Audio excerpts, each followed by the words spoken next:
Cerita mempersembahkan Sabda Pandita Ratu.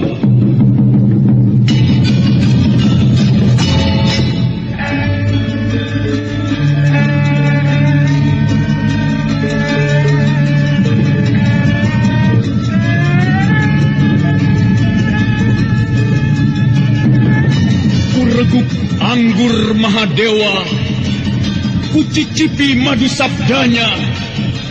Bumi kuremas dalam genggamanku, matahari dan rembulan kutelan dalam perutku. Apakah mungkin aku akan menjadi bunga yang bisa kau petik dan kau sunting? Sementara jika layu, akan kau campakkan begitu saja, seperti cermin retak yang tak berharga.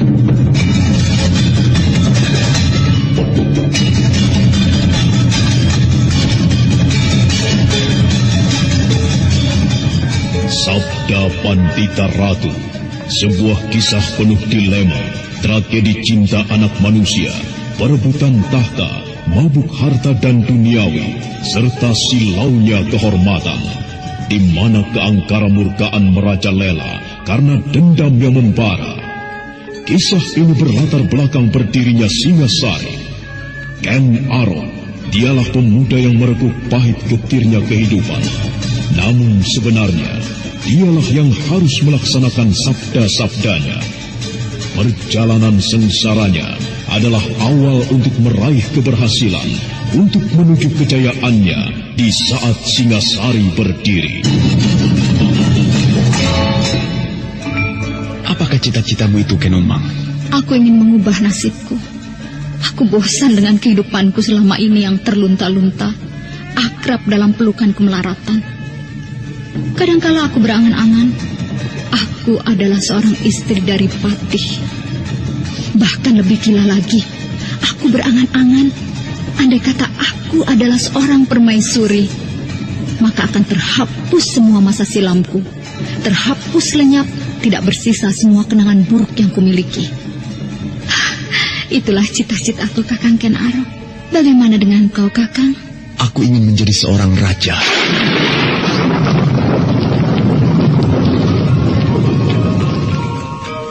Sabda Pandita Ratu. Naskah ditulis oleh Pondra Swasti Langit, diolah oleh Agung Bahrodi, didukung oleh artis-artis terkemuka Ferry Fadli, Eli Ermawati, M. Abud, Ivone Rose, dan lain-lain. Teknik dan montase Ibing Arifin, dengan sutradara Dian Pertiwi.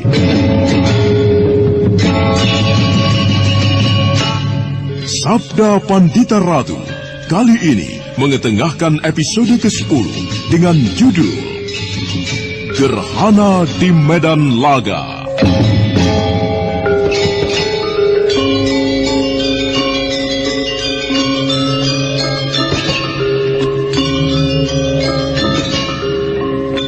Dalam seri ke-299 ini, dengan para pemain M. Abud sebagai Ken Arok, Edi Dosa sebagai Kebo Ijo, Chris Urspon sebagai Rudra Pondo, Ape Burhan sebagai Rangga Lampitan, Bimo sebagai Prodo Sekar, Aryo sebagai Bresima, Ivone Rose sebagai Punaka Swasti Ratu, Wahyu Chandra sebagai Loh Gawe, dan Asdi Suhastra, pengantar cerita.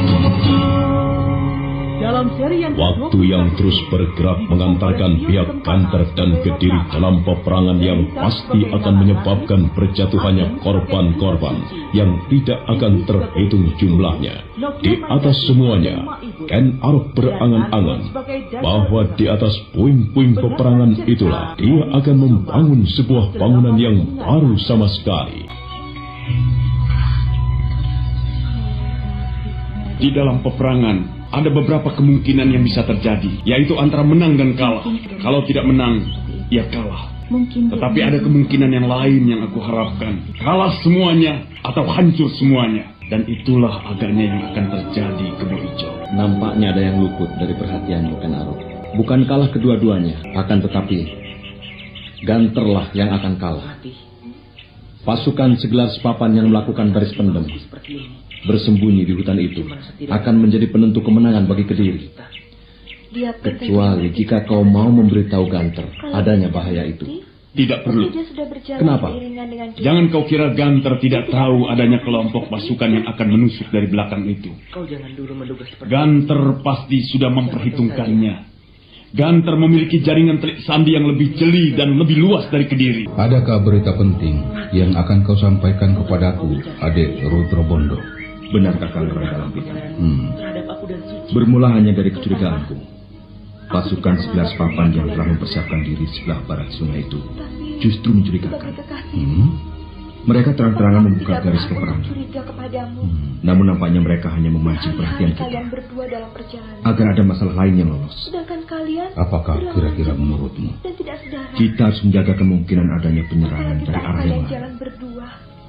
Aku telah menyebar beberapa orang untuk memeriksa beberapa tempat di hutan-hutan di garis belakang. Mungkin ada sesuatu di sana. Bagus. Apa yang akan kau laporkan, pengawal? Oh, seseorang yang dulu pernah berada di sini, Senopati Prodo Sekar, mengajukan permohonan untuk menghadap Tuan. Oh, ya, persilakan dia menemui aku di sini. Baik, Tuan. Pengawal itu melangkah meninggalkan Ranggalampita yang berdiri didampingi oleh Rudra Bondo. Dan beberapa saat kemudian, pengawal itu telah kembali lagi dengan membawa seseorang yang tidak akan dilupakan oleh Ranggalampita atau Rudra Bondo. Selamat datang di Ganter, Prodo Sekar. Kedatanganmu membuat aku berdebar-debar. Apakah aku masih dianggap sebagai musuh? Terserah kau, Prodo Sekar. Apakah kau akan menempatkan diri sebagai musuh atau sebagai sahabat kami? Jika kau menempatkan diri sebagai musuh, kami tidak akan segan-segan menggilasmu. Tapi aku tetap tidak percaya. Yang terjadi adalah kau tidak akan tega. Baiklah. Apa yang akan kau sampaikan kepadaku? Aku akan menyampaikan sesuatu kepadamu. Akan tetapi, lihatlah betapa Rudra Bondo memandangku dengan tatapan mata penuh curiga seperti itu. Kau memang pantas untuk dicurigai, Kakang. Kau belum mandi dalam beberapa hari ini. Dan itu mencurigakan sekali. Kau sendiri, baumu seperti membuatku kebingungan, Rudra Bondo. Ternyata percakapan yang terjadi adalah percakapan yang akrab. Meski pada suatu ketika mereka pernah bermusuhan. Ketika tiba saatnya pembicaraan yang lebih penting, maka mereka berbicara dengan hati-hati. Kedatanganku kali ini, aku bermaksud memberitahumu mengenai kekuatan Kediri yang akan menggilasmu, Kakang Ranggalampita. Bagaimana? Janganlah engkau terpesona oleh pasukan 11 papan yang masanggrah atau membuat pesanggrahan di sebelah barat sungai itu. Karena di arah lain, pasukan yang lebih kuat akan memporak-porandakan pasukanmu. Di manakah mereka sekarang berada? Mereka menghimpun diri di sebuah hutan di garis belakang pertahananmu. Terima kasih. Kami berdua baru saja memperhitungkan hal itu. Rudra Bondo telah memerintahkan beberapa orang telik sandi untuk memeriksanya. Kami belum mendapatkan jawaban. Siapa mengira jawaban itu datangnya darimu? Aku ucapkan terima kasih, Prodo Sekar. Kau telah membuat jasa kepada kami. Jangan mengucapkan terima kasih. Aku hanya bermaksud membayar hutang. Aku pernah kau selamatkan, kau lindungi. Maka inilah yang bisa aku lakukan untuk membalasnya. Terima kasih pula aku ucapkan kepadamu, Kakang Prodo Sekar. Kau bersedia memihak kami. Salah jika kau mengira aku memihakmu, Rudra Bondo. Dalam peperangan ini, aku tidak memihak kepada Ganter. Aku juga tidak memihak kepada Baginda Kertajaya. Aku memihak kepada Kediri. Itulah sikapku. Nah, hanya itu yang bisa aku lakukan untukmu, Kakang Ranggalampita. Sekarang, jangan kau tahan aku untuk segera meninggalkan tempat ini. Silakan. Terima kasih. Prodo Sekar segera meninggalkan tempat itu di bawah tatapan mata keheranan Rudra Bondo. Beberapa jengkal Prodo Sekar melangkah, kemudian dia berhenti serta menoleh kepada Ranggalampita. Kakang Rangga, sebuah sikap yang aneh, Kakang Rangga. Siapa? Sikap Prodo Sekar maksudmu? Ya. Kau harus menghormatinya. Dia mempunyai sikap seorang prajurit sejati. Kau pernah dengar kisah Kumbakarna? Kenapa dengan Kumbakarna? Senopati Prodo Sekar akan menjadikan dirinya sebagai Kumbakarna. Kau lihat apa yang dia lakukan. Itu artinya hatinya memihak kepada kita, memihak Ganter. Akan tetapi jiwa prajuritnya memutuskan untuk tetap membela Kediri, bukan membela Kertajaya, rajanya yang justru telah memerintahkan untuk membunuhnya, tetapi membela Kediri. Bukan main. Apa yang kita lakukan di sini pun sama, Rudra Bondo. Kita memberontak karena niat menyelamatkan Kediri. Kediri akan runtuh. Kebesarannya akan porak-poranda jika tetap dipegang oleh Kertajaya yang banyak mengumbar kekeliruan itu. Aku berharap pada perang yang akan terjadi nanti, aku mendapat kesempatan melayaninya. Aku akan berperang tanding dengannya, berhadapan dengan seorang senopati perang yang sebenarnya. Maka demikianlah, matahari yang terus bergerak ke arah barat telah tiba saatnya menyentuh permukaan garis cakrawala. Rangga Lampitan beserta orang-orang kepercayaannya sibuk mempersiapkan diri menghadapi penyerbuan besar-besaran. Rangga Lampitan harus memecah perhatian pasukannya untuk menghadapi penyerbuan dari dua arah, dan adalah di saat itu pula, di waktu yang sama dan di tempat yang berbeda, diantarai oleh jarak yang jauh, di sebuah bukit yang disebut Bukit Swambara Budura, seorang lelaki dan seorang perempuan tengah memperhatikan puncak bukit dengan seksama.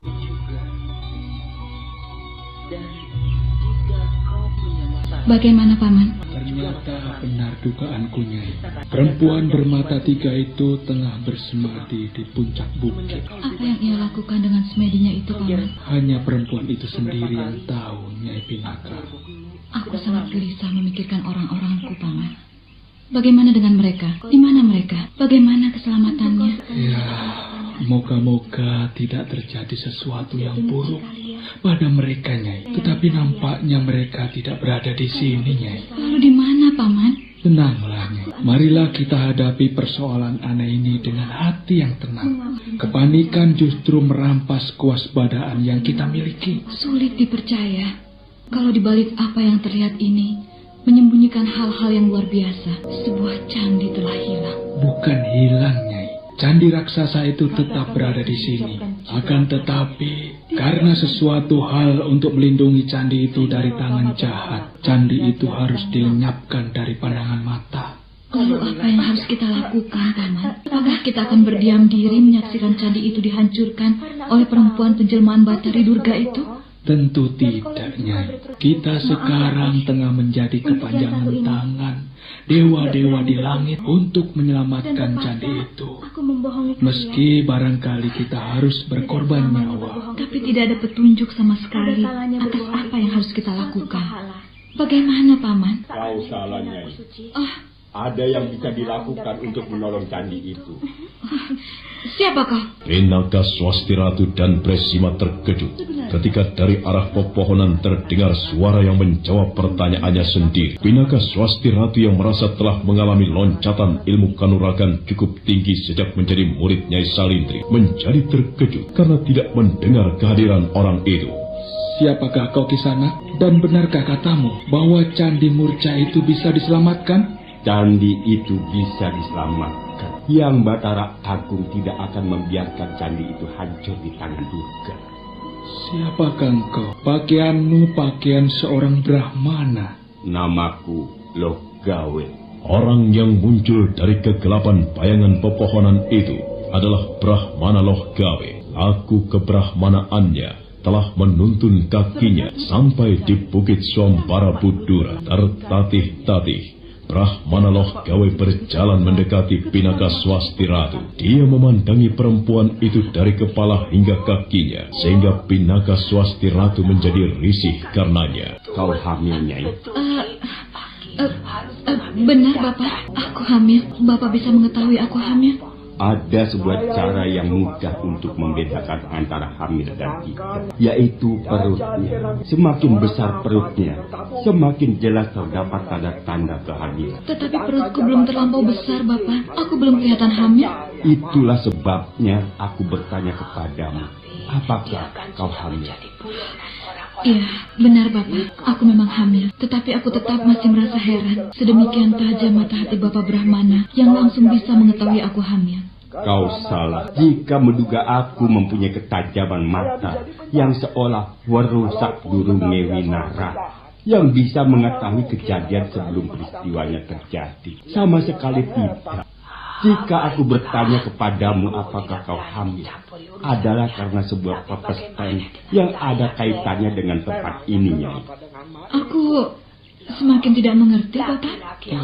Kata-katamu menarik hatiku, Kakang Brahmana Logawi. Tolong segera beberkan kepada kami berdua agar kami tidak menjadi terlalu lama merasa penasaran.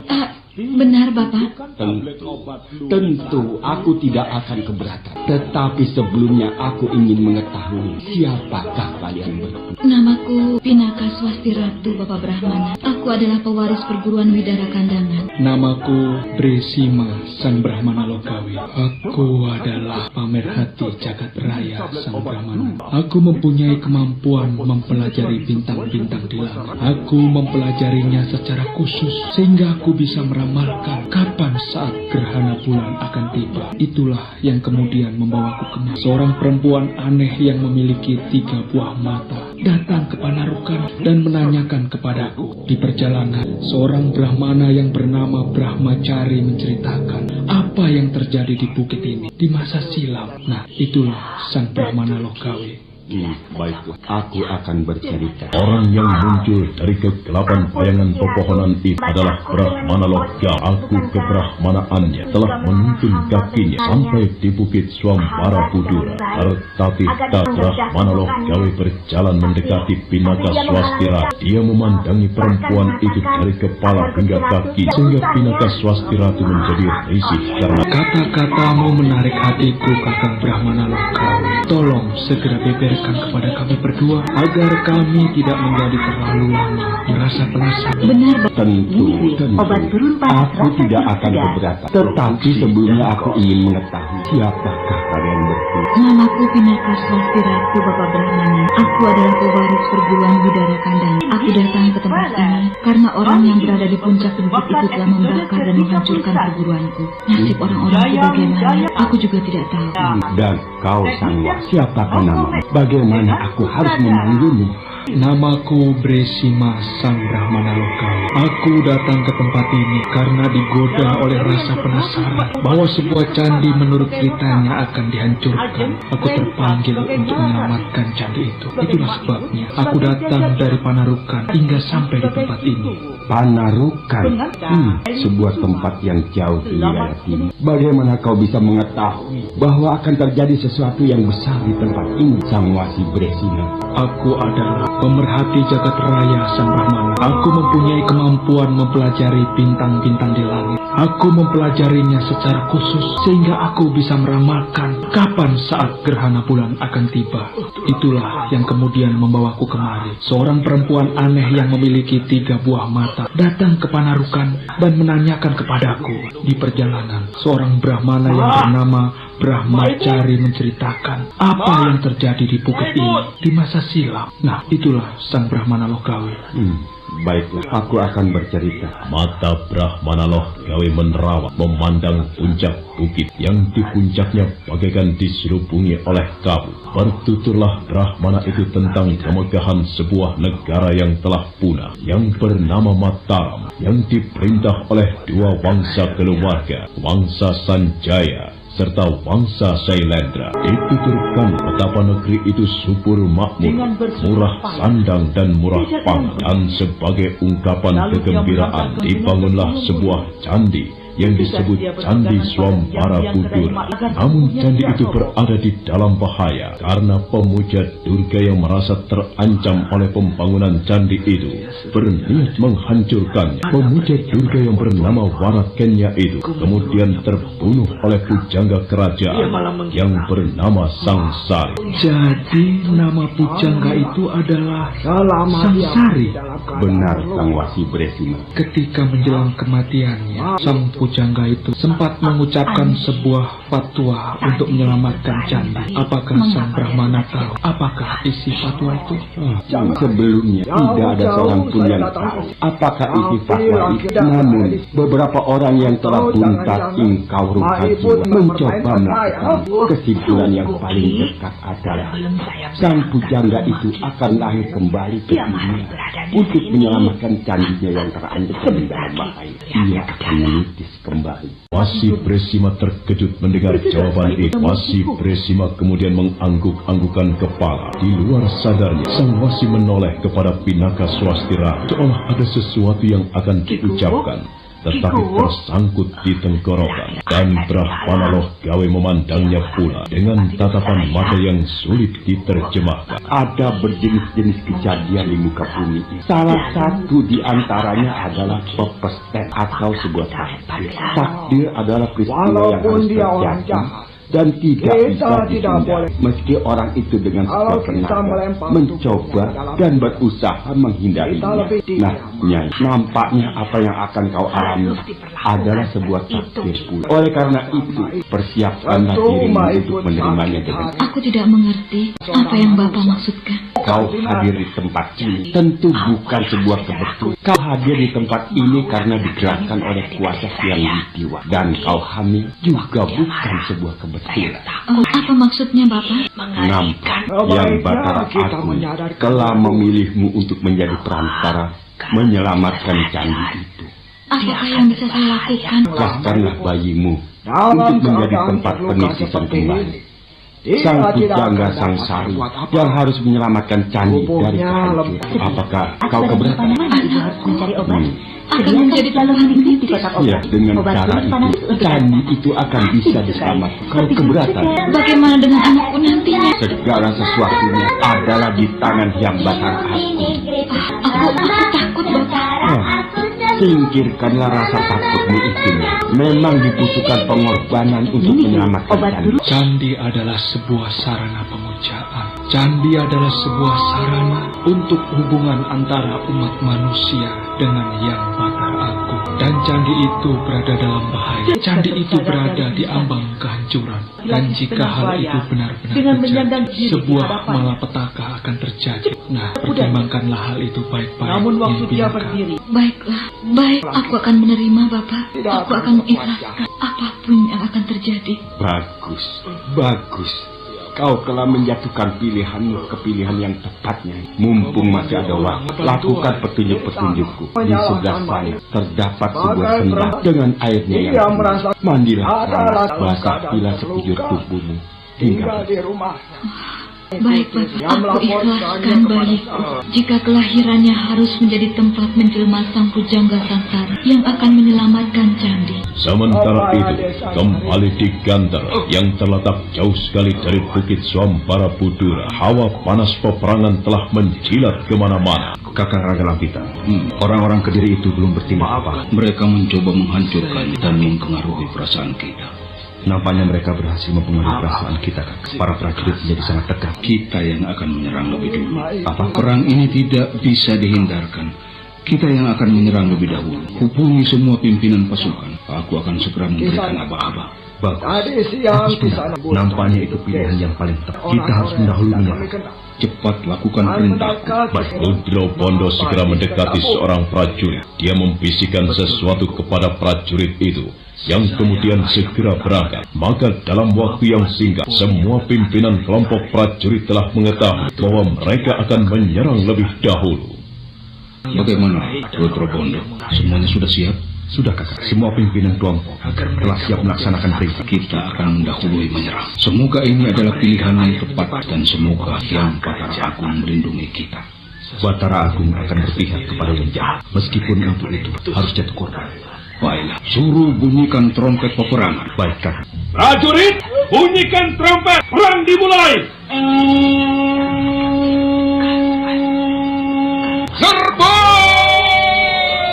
Serangan dadakan itu benar-benar luar biasa dan sangat mengejutkan dan tidak terduga oleh segenap prajurit Kediri. Mereka tidak mengira Gantar akan berani melakukannya. Gantar yang telah membentuk gelar Cakra Buya melanda pasukan segelar sepapan yang dimiliki Kediri yang kalah siap dalam sekejap.